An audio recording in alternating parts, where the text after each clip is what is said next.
Қажетті заттар екі түрлі осындай жарты мотоктан жіп қажет болады өздеріңіздің қалауларыңыз бойынша, және де осындай замок номері 6 ілгек қажет. Бисмилля, сөмкемізді бастаймыз. Ол үшін ең алдымен бір түйін түйеміз. Сол түйіннен ілгекті өткізе отырып осылай іліп алып 10 рет тоқимыз. Және де видеода көрсетілген бөліктен, яғни тоқылған бөліктердің арасынан ілгекті кіргізіп, бас жағына қарай қайтадан тоқып барамыз.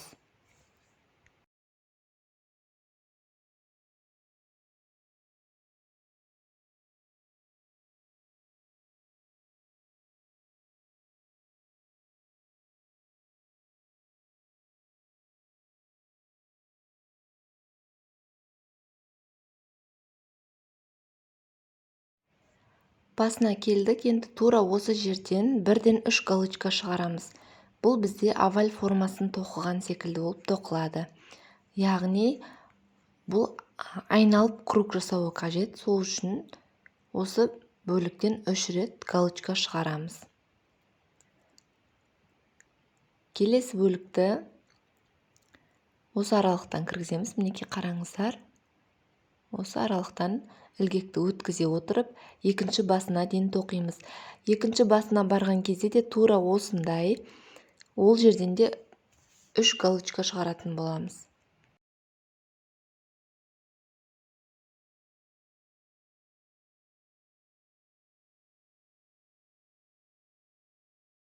Мінекей екінші басына келдік. Бұл жерде біз 3 емес 2 галочка шығарамыз. Себебі қатарды тоқып бастаған кезде бірінші галочкамызды тоқып кеткен болатынбыз. Мінекей бірінші, екінші галочкамызды тоқып, қатарды бір-біріне жалғаймыз.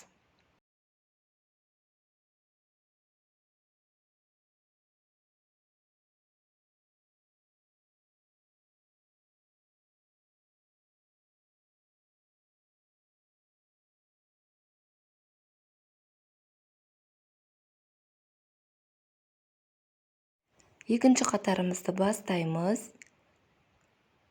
Жай ғана осындай қарапайым галочкалардан тоқып, екінші басына қарай барамыз.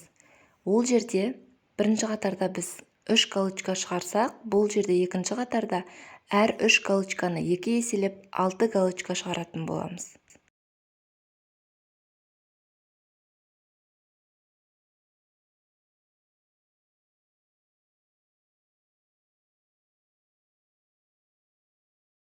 Мінекей осы жерден бастап әр бөліктен 2 галочкадан шығарып, қатарымызды дөңестендіреміз, яғни 4 бұрышты немесе 3 бұрышты болып қалмайды, әрине доңғалақ болып осылай айналатын болады.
Екінші жағынан да тура солай 3 еселенген галочкадан әр қайсысынан екеуден шығарып 6 галочка жасаймыз.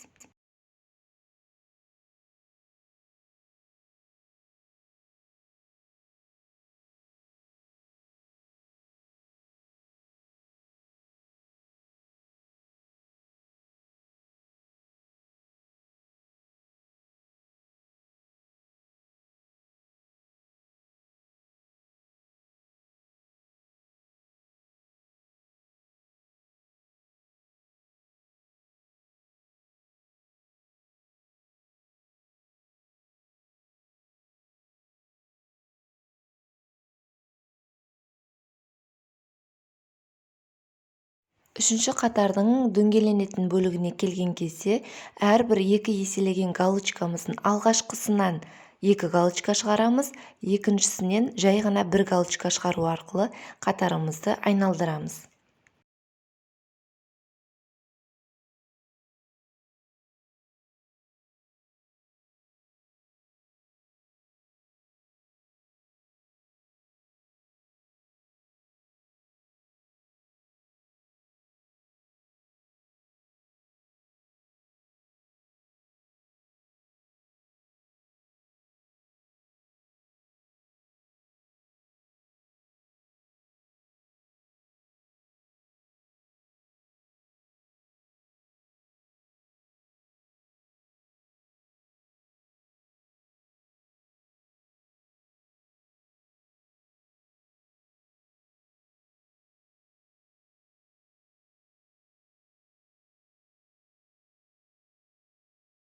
Бесінші қатарымызда төртінші қатардағы әрбір 2 еселенген галочкадан үстінен, сол галочканың үстінен жеке-жеке 2 галочка шығарамыз және одан кейінгі бөлек тұрған жеке галочкадан бірге 2 галочка шығаратын боламыз.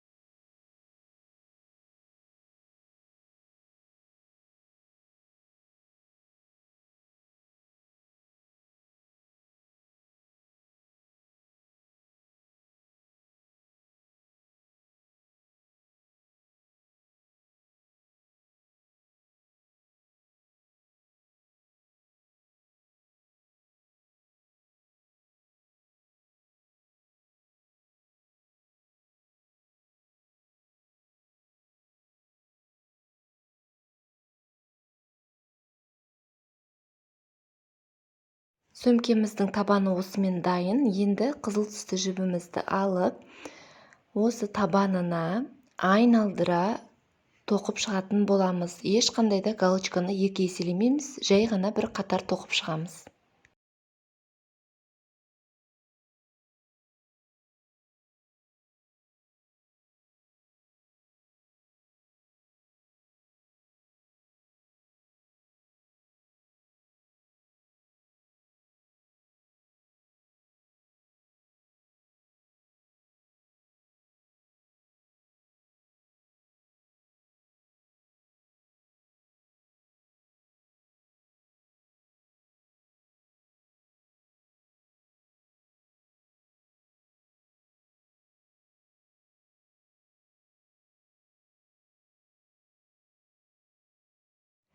Осымен сөмкемізді жоғары қарай көтеріп тоқимыз. Бізде қызылмен жай ғана бір қатар тоқылды. Енді екінші қатарда 8 рет галочка тоқып аламыз. Одан кейін 9-шы галочканы бір жерден 2 рет шығарамыз. 9 бен 10-ды бір бөліктен 2 галочка шығарып тоқимыз. Және де әрі қарай жеке-жеке 3 галочка тоқимыз. Кейін тағы да бір бөліктен 2 галочка шығарамыз. Мінекей қараңыздар. 1, 2, бөлек 1, бөлек 2, бөлек 3. Енді қайтадан бір бөліктен 1, қайтадан сол жерден 2 галочка шығардық.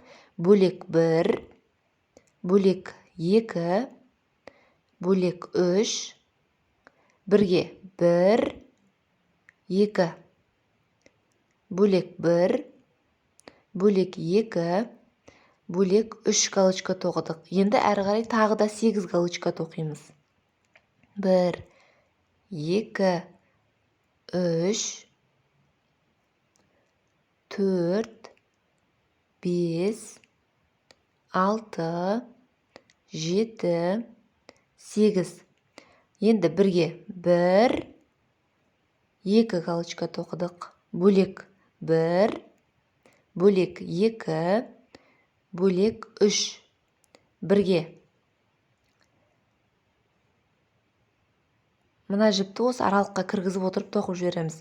1-ге 1, 2 галочка тоқтық. Енді бөлек 1, бөлек 2, бөлек 3. 1-ге 1, 1-ге 2. Енді жеке-жеке 3 галочка тоқып қатарды бір-біріне біріктіреміз.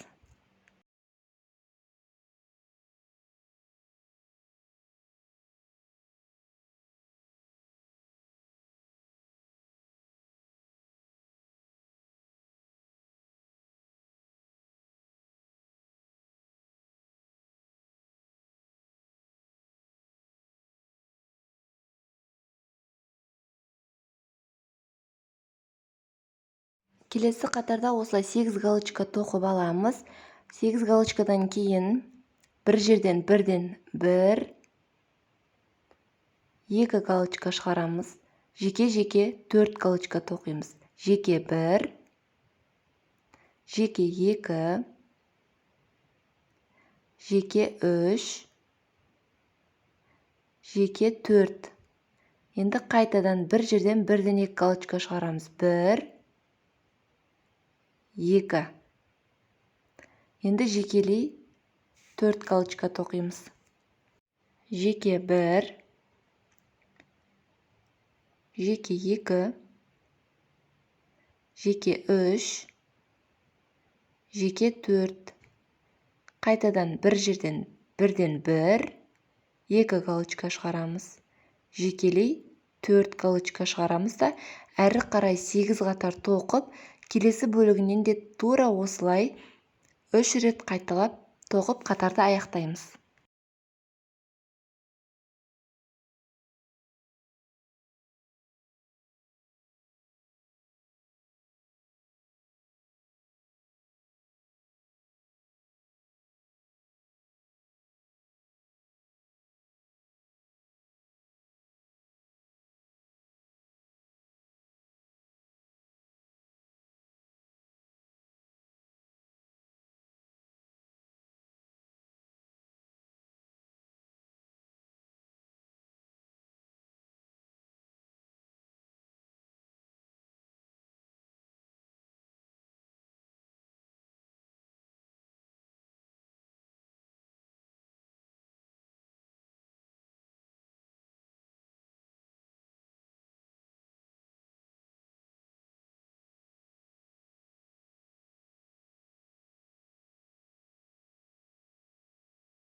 Мінекей біз 2 қатар үлкейтіп тоқыдық. Енді 4-ші қатар бізде жай ғана 1 галочкадан ешқандай да үлкейтпейміз. Қарапайым галочкалар шығарып тоқимыз. Одан әрі қарай тағы да 4 қатар жүреміз. Ол 4 қатарда біз енді қысқартатын боламыз. 5-ші қатарымызды тоқу барысында қызылмен тоқылған астыңғы жағынан санағандағы 3-ші қатардың әрбір 2 еселенген галочкасының жоғарғы жағынан, мінекей қараңыздар, осылай маркермен 3 жерінен белгілеп аламыз. Мінекей 2 еселенген қатардың жоғарғы жағы, 3-ші қатардағы 2 еселенген галочканың жоғарғы жағынан белгіледік. Екінші рет, және де 3-ші қатардағы 2 еселенген галочканың жоғарғы жағынан 3-ші маркерді белгіледік. Сөмкеміздің 2 жағынан да дәл осылай белгілеп аламыз. Бұл белгіленген бөліктерді біз тоқу барысында қысқартатын боламыз қазір.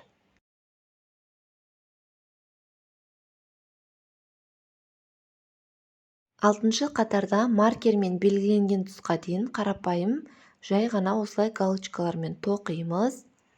Ал енді осы қысқарту техникасын үйреніп алыңыздар. Маркерді алып тастаймыз. Осы бөлікке ілгекті кіргізіп, негізгі жіпті іліп алып шығарамыз да, қайтадан келесі бөлікке кіргіземіз. Негізгі жіпті іліп алып, осы ілгектің бойындағы 3 жіптен бірден негізгі жіпті іліп аламыз. Осы кезде біз 2 рет тоқудың орнына 1 рет тоқыдық. Қатарымыз қысқарды. Дальше әрі қарай осылай бөлек-бөлек галочкаларды тоқып, екінші маркер белгіленген тұсқа дейін барамыз. Ол жерде де тап солай.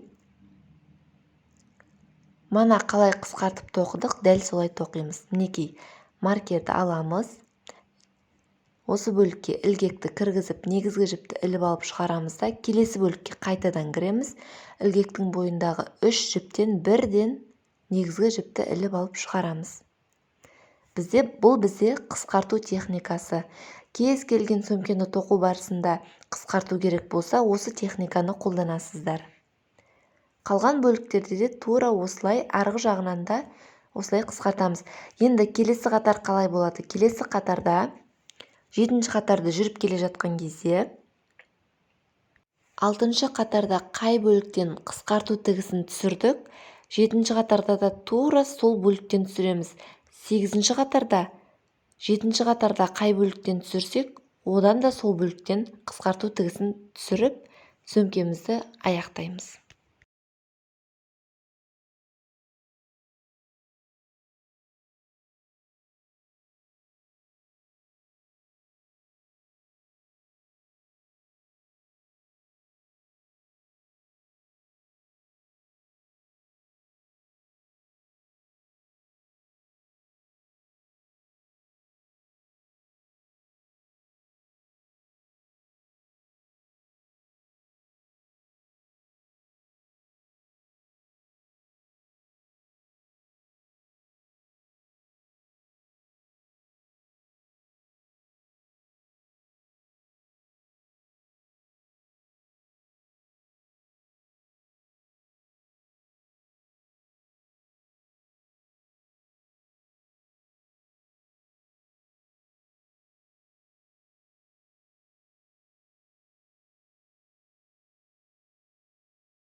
Мінекей 6-ші қатарда біз қысқартатын бөліктерімізге, яғни төменгі жағынан қарап, мінекей осындай маркермен белгілеп қойдық. Тоқуға оңай болу үшін қысқартылған бөліктерге осылай белгі қойып қойсаңыздар болады сіздерде.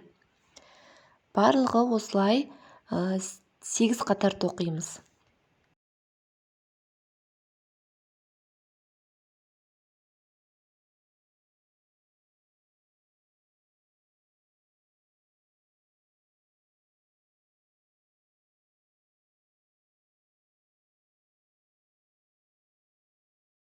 Сөмкеміздің формасы осылай болып шықты.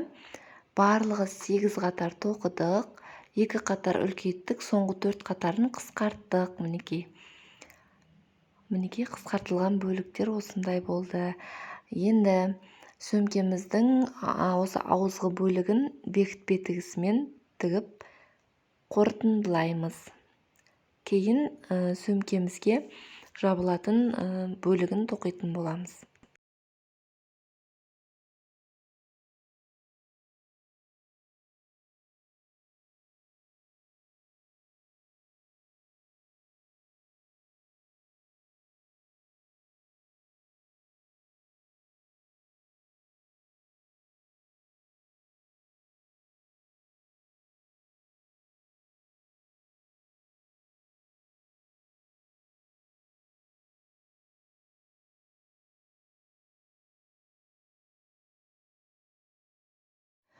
Бұл жерде өте тастай болып ілгек кірмегендіктен осындай трикотаж жібіне арналған инені пайдалану арқылы жіпті өткіздім.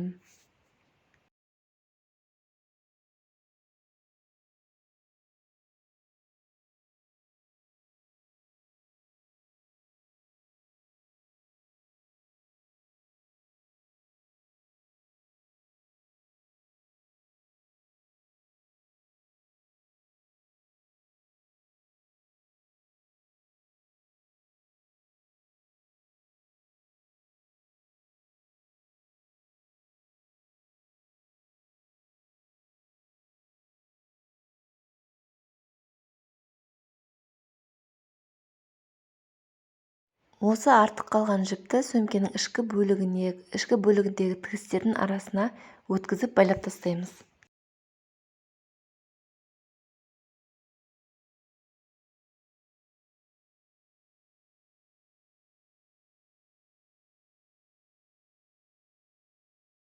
Ал енді сөмкеміздің жабылатын бөлігін тоқимыз. Ол үшін тура қақ ортасынан бөліп алып есептейміз да, барлығы 12 рет осылай тоқып шығамыз.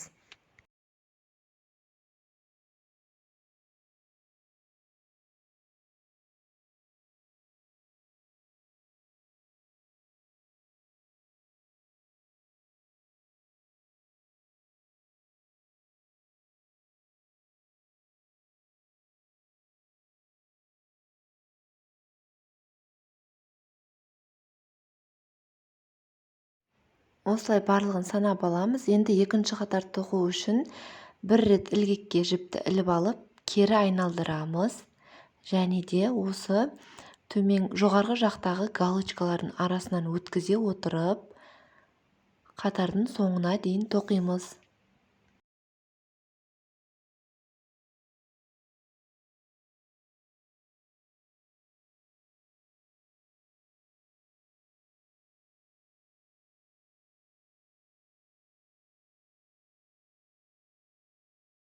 Келесі қатарды тоқу үшін де қосымша бір рет іліп алып, кері айналдырамыз.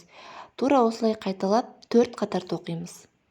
5-ші қатардан бастап уже біз 3 бүрішті болып кету үшін қысқарту тігісін жүргіземіз.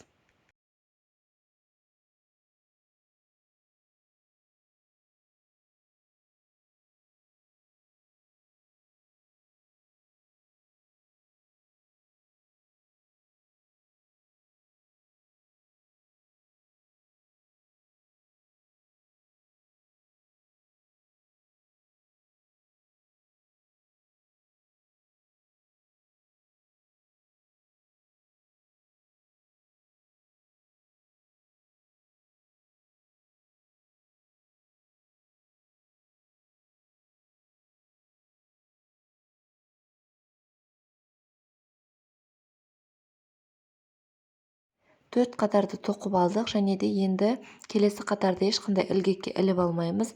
Бірден астыңғы жағынан екінші бөлігіне, мынаған емес, екіншісіне ілгекті кіргізіп, қатардың соңына дейін тоқимыз.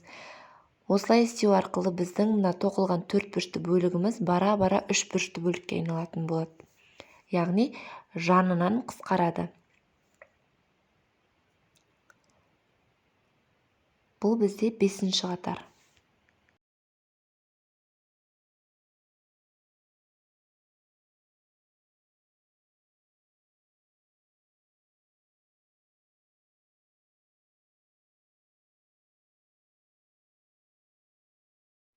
Алтыншы қатарда да тура осылай бірден кері айналдырып, мына аралыққа емес, екіншісіне кіргіземіз. 1, 2, 3 рет тоқимыз да. Осы жерде енді қысқарту тігісін түсіреміз. Мінекей қараңыздар. Бірден екінші бөлікке қайтадан ілгекті өткіземін. Мінекей үшеуінен бірден негізгі жіпті іліп аламын.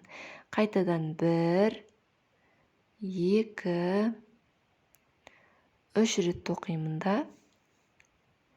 кері айналдырамын. Мінекей кішірейіп келе жатыр уже. Кері айналдырып, екінші бөлікке кіргіземін ілгекті. 1 рет тоқыдым.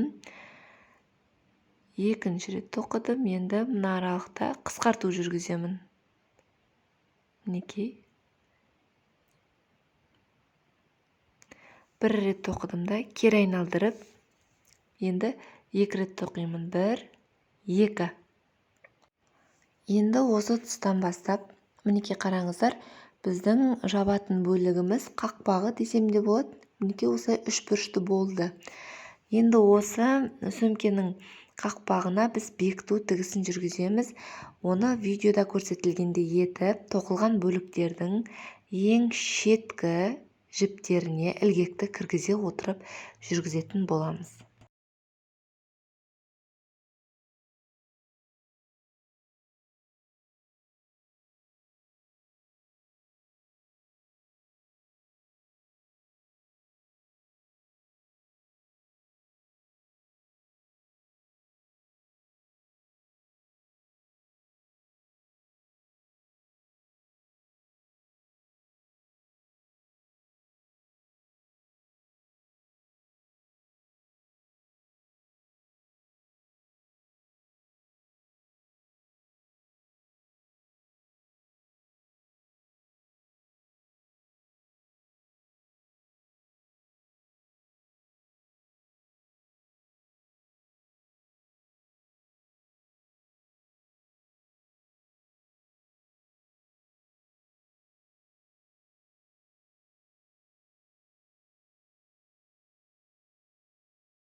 Сөмкенің қақпағын жауып, қақ ортасын белгілеп, осы замокты видеода көрсетілгендей етіп орналастырамыз.